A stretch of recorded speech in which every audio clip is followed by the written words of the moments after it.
Grabe, walang katao-tao nung pagpunta namin. Hindi talaga namin to in-expect kasi sobrang init ng panahon kaya in-expect namin marami agad yung taong pupunta or magna-night swimming. By the way, naisipan na nga lang talaga namin yan after namin magpacking and magpa-ship ng items. Bigla na lang pumasok sa isip ko na mag-outing. As in on the spot kasi sobrang init, hindi ko kinakaya yung init natin dito. Diyos ko po. Kaya sabi ko kay partner, punta tayo sa malapit na swimming pool around na Patintig Araw, which is yan ngang Moon River. Second time na namin nakapunta niyan. Yung first namin parang 2018 pa ata, sobrang tagal na din. And bago kami pumunta dyan, dumaan muna kami ng Jollibee para bumili ng aming mga kain.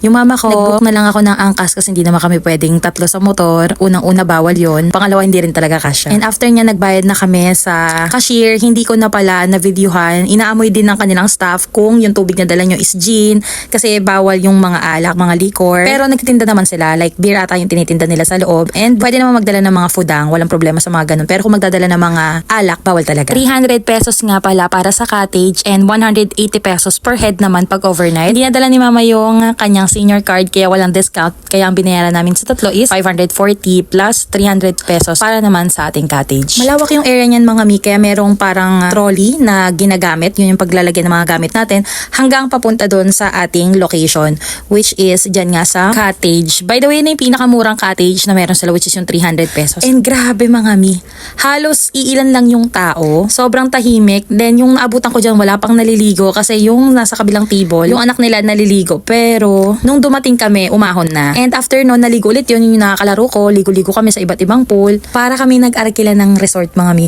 Yung datingan ganun, kung introvert ka, ganyan yung klase ng resort na gusto mo kasi sobrang tahimik. Pero may mga staff naman dyan na paikot-ikot and meron din nagwawalis pero hindi ko na nahagip ng camera. Ganyan siya katahimik mga mi. Then pagdating naman sa pwesto namin, pangatlo lang kami. Yung kalaro kong bata, nakaalis na sila, hindi na sila nakasama dyan sa video. 'Di ba sobrang tahimik and sobrang payapa nung time na yan? Well, okay naman sa akin kasi mas nare-relax ako. Kung balak nyo rin pumunta ng night swimming, mag-i-start yun from 6 p.m. up to 2 a.m. 8 a.m. up to 5 p.m. naman kapag morning. Mas mura nga pala yung entrance once morning mga mi. Nasa 150 pesos lang yung adult and 100 sa bata. Alam ko tumatanggap din sila ng mga gatherings mga mi, occasions, ganon.